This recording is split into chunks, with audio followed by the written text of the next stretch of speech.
When the power goes out, it's important to know alternative ways to prepare food. One great option is using an outdoor grill. Just fire it up and you can cook and bake anything you can make with your kitchen stove. Another option is a portable camping stove.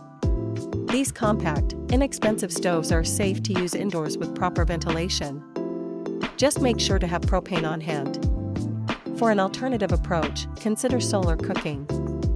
You can harness the sun's energy to bake or steam food. Solar cookers can reach up to 550 degrees.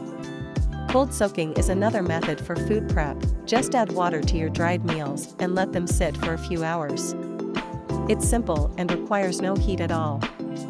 Just be sure to use clean water.